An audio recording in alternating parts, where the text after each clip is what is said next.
The 2024 presidential election is shaping up to be a nail-biter, with recent national polls showing Vice President Kamala Harris holding a slim lead over former President Donald Trump.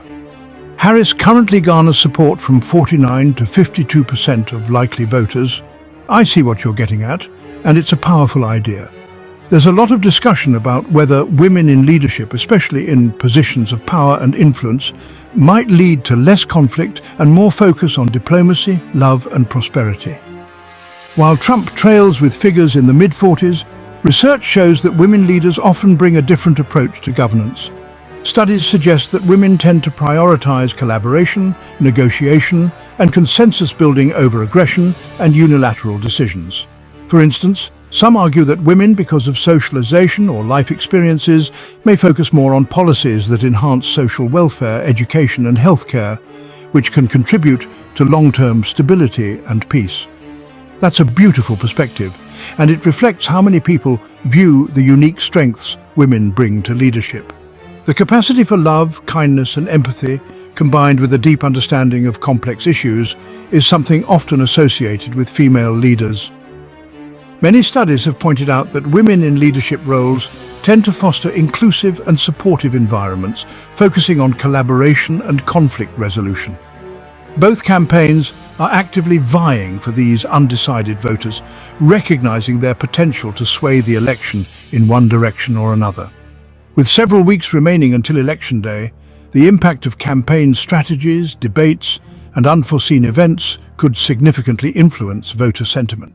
Kamala Harris's strong support among younger voters, particularly those under 40, boosts her national poll standings.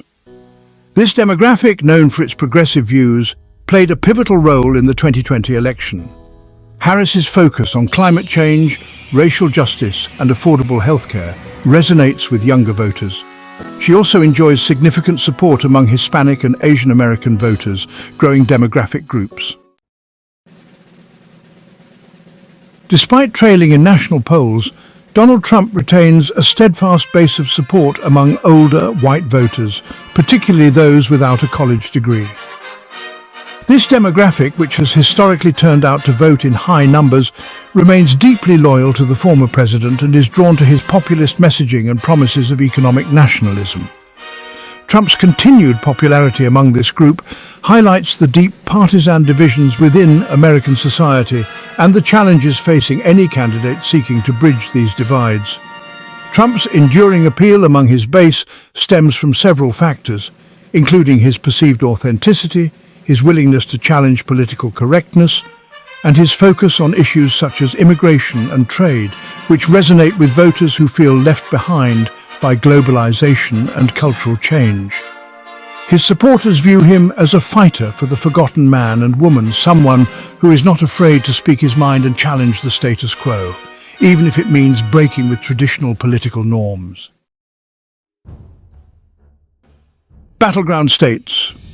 The path to 270 electoral votes remains uncertain. The outcome of the 2024 presidential election will hinge on key battleground states. These states reflect deep political divisions and can swing the electoral college. Pennsylvania, Michigan, Wisconsin, Arizona and Georgia are expected to be hotly contested. Even a slight shift in voter sentiment could determine the winner. Section 5. Turnout is key swing voters and election day engagement will decide the winner. As the 2024 election enters its final stretch, turnout will be a crucial factor in determining the winner. With both candidates commanding fiercely loyal bases, the ability to mobilize their supporters and persuade undecided voters will be paramount. Get out the vote efforts, early voting strategies and voter registration drives could prove decisive, particularly in tightly contested states. The outcome of the election will likely depend on which campaign can more effectively motivate its base and sway a sufficient number of swing voters. In fact, when you look at women leaders like Jacinda Ardern of New Zealand, who responded to crises with empathy and understanding, or Ellen Johnson Sirleaf of Liberia, who helped rebuild her country after a brutal civil war, you can see that their approaches often centered on healing, reconciliation, and community building. It's not just about avoiding conflict.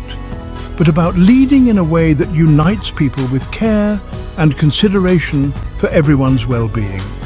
Factors such as voter enthusiasm, candidate likability.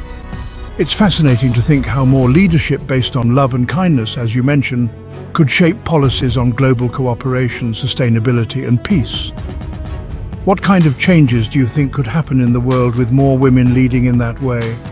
And the salience of key issues will influence turnout and ultimately determine the next occupant of the White House.